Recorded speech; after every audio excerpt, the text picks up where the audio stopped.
So, and now I just continue. So, I was a student in Erlangen.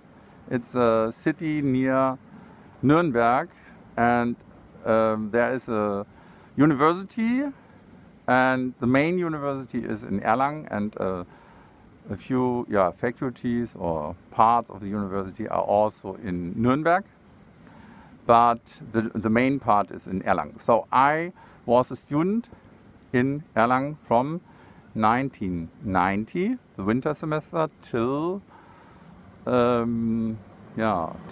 including the winter semester 1997, so till spring 1998. So, and now I tell maybe, interesting story. So,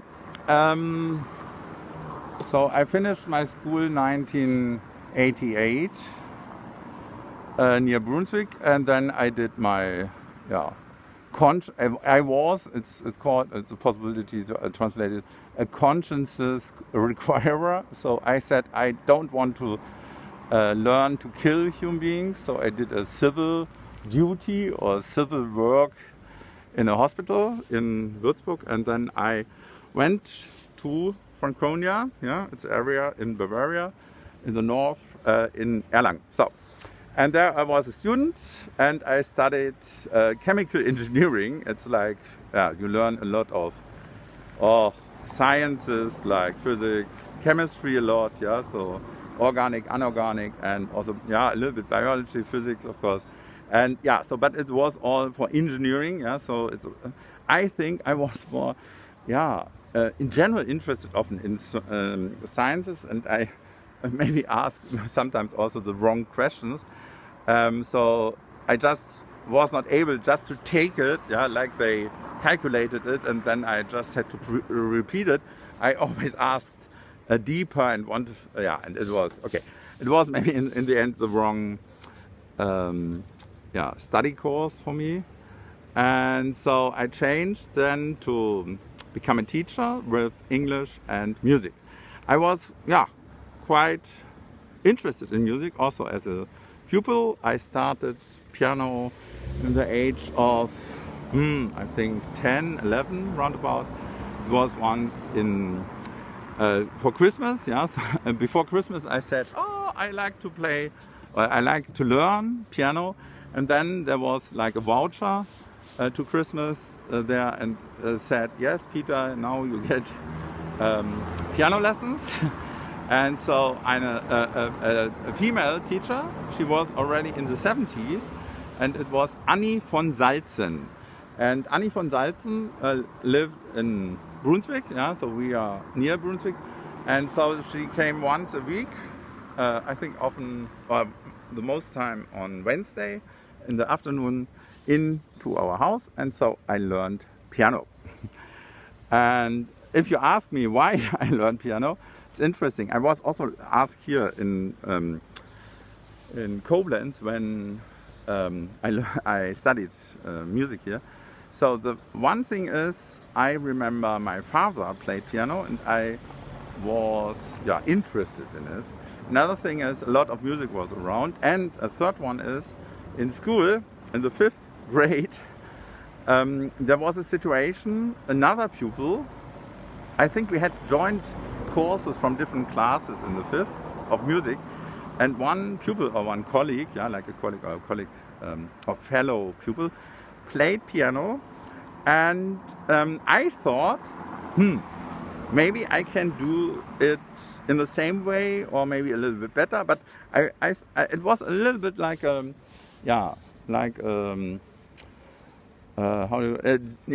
I thought, okay, this is interesting. I try it. So, and this I think is a combination of. I did also, by the way, there in Germany is a possibility to have in early age, as a child, already music education. Then you are playing xylophone, metal, also Glockenspiel, that's a Glockenspiel, or you play the flute, the recorder, and so. But I was not so into the recorder thing. I played more football. I played a lot of football then, and I started later with music. Okay, and so this is, I finished school 1988.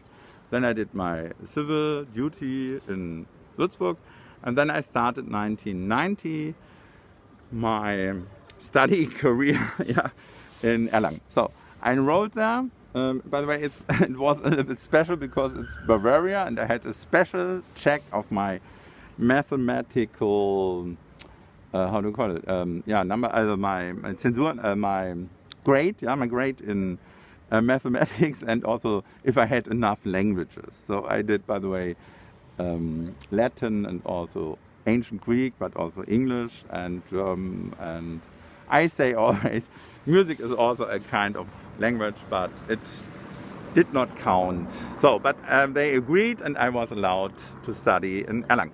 So I started there the chemical engineering, and I was very interested in a lot of things, but not just in chemical engineering. And so I failed a few exams, and it was really hard. Before I had not such experience. And so I had one semester to orientate myself. It's a general semester, it's possible, Studium Generale. And then I started Lehramt to become a teacher. And in Germany, by the way, it's very strict. From the first semester, you have already your curriculum. It's not like I later experienced in England, for example. You just study maybe a subject, and then after the bachelor, you are thinking, now I specialize a little bit. It's very strict and very ruled. It was very ruled and very strict in Germany in the 90s. So, I did music and English. And I also had always to travel from Erlangen to Nürnberg because the music faculty was in Nürnberg, Regensburger Straße. And the professor, by the way, was Mr. Müllich, or Professor Müllich, and Brusniak. And he is, by the way, a Mozart specialist, and also he had a Sänger museum, like a singer museum, a very special thing in Franconia. So you have a lot of different folk songs or tunes and texts and whatever in this museum in Franconia. I think it's Feuchtwang. Okay. So I did music and English more in Erlangen. So I traveled a lot, and it was a quite stressful time, but I was young and mid of 20s. So, and now it's already 8 minutes. So then it happened in autumn 1992.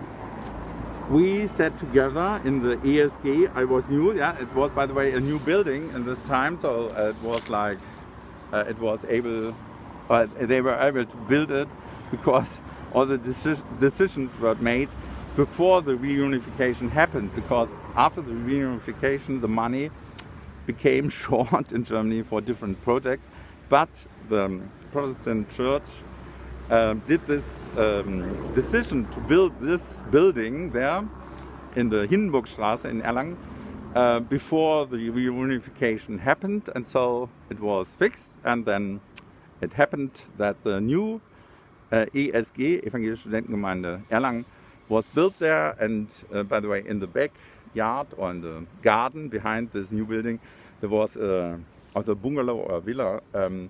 We used it, and by the way, the congregation or the group of students was quite small. So we were around about 5 to 7 students we met there.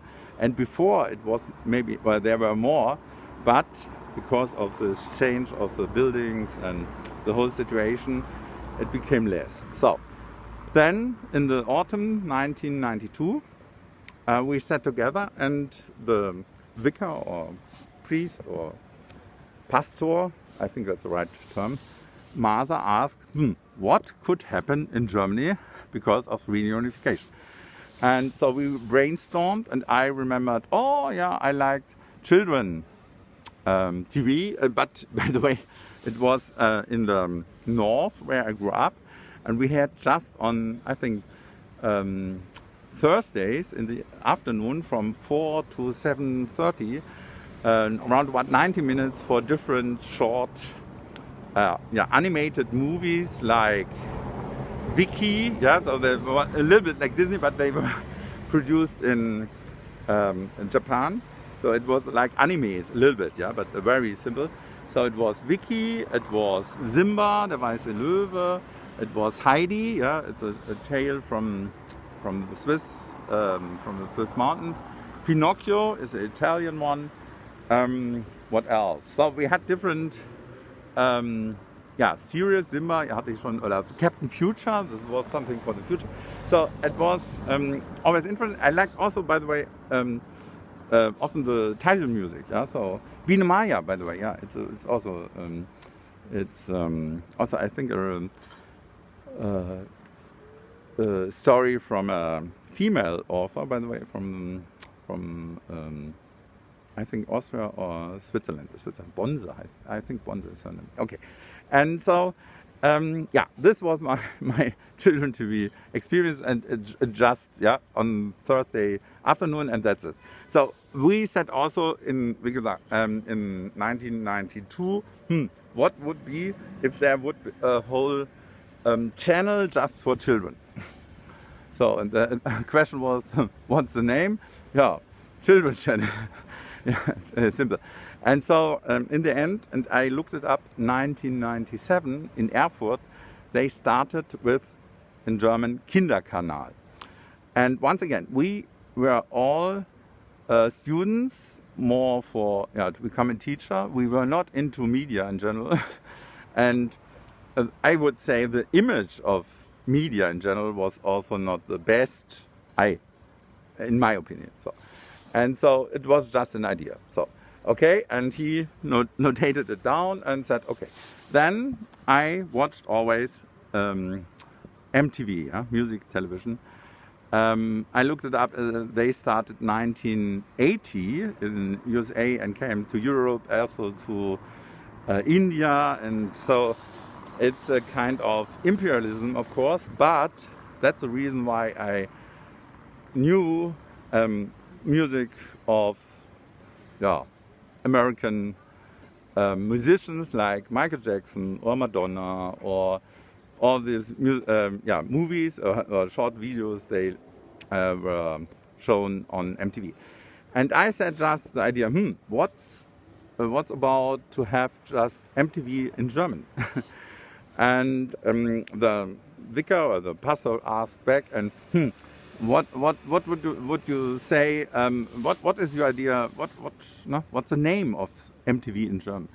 And I came up with a round. Yeah, it's a round we sang in the church choir at home in our community, and it was Viva viva la musica, viva viva la musica, viva la musica. And I was not very good in Italian, but to translate this a little bit Latin is also helpful. So it says just music should live, or hip hip hooray to music. And Musik hochleben lassen sozusagen. Ne? Also Musik lebe. Ne? Music should live on. And I thought, that's a good idea for a music channel. And so the idea was to call it Viva. No? V-I-V-A. That's it. Okay, this was in autumn 1992. In the spring 1993, then there was a test period or phase, period. We started, I think, in January, and it was till March, I would say. And I remember that I was called the erste Programmdirektor, the first program director of Viva. Viva did not exist, it was just an idea. And it was like Skype, a connection between Erlangen, where I was a student, and Cologne. This connection was like, like a video recorder, a little bit broader, and in the middle there was a lens, so a round lens. And I sat in front of the TV. By the way, it was such a